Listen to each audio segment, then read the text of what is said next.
Kalau suatu hari semua orang yang mengagumimu pergi, kira-kira siapa yang akan tetap tinggal?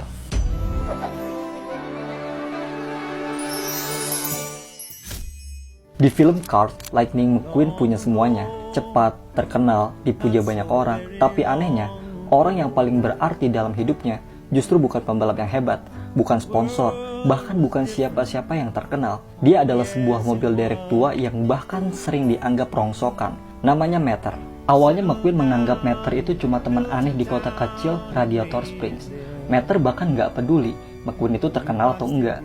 Dia cuma mengajaknya bermain, bercerita, tertawa, dan menerima McQueen tanpa pernah meminta apapun sebagai balasannya. Padahal saat itu McQueen sedang mengejar satu hal, menjadi yang terbaik.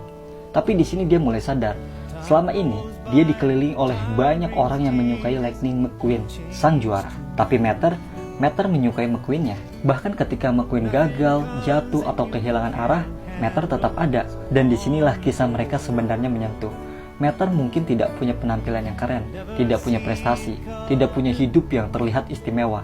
Tapi dia mengajarkan McQueen sesuatu yang tidak bisa diberikan oleh kemenangan manapun. Kamu tidak harus menjadi yang tercepat untuk menjadi berharga. Karena sahabat sejati bukan orang yang muncul ketika hidupmu sedang berada di garis finish, tapi orang yang tetap berada di sampingmu, bahkan ketika kamu belum tahu harus pergi kemana. Mungkin itulah sebabnya hubungan McQueen dan Mater itu terasa begitu spesial.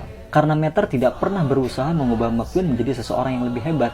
Dia hanya membuat McQueen sadar bahwa hidup bukan cuma tentang siapa yang menang. Perjalanan paling indah itu justru dimulai ketika kita berhenti mengejar semua orang dan mulai menghargai seseorang yang sejak awal tidak pernah pergi meninggalkan kita. Karena pada akhirnya yang membuat sebuah perjalanan berarti itu bukan tentang seberapa cepat kita sampai tujuan, tapi tentang siapa saja yang masih ada ketika perjalanan itu sampai pada tujuannya. Dan mungkin saat ini ada seseorang yang selalu ada untukmu, tapi baru kamu sadari nilainya setelah perjalananmu terlalu jauh. Jadi kalau kamu langsung teringat seseorang ketika mendengar cerita ini, mungkin dia juga pantas tahu bahwa kehadirannya itu sangat berarti. Jangan lupa untuk membagikan ini ke dia dan sampai jumpa di perjalanan berikutnya.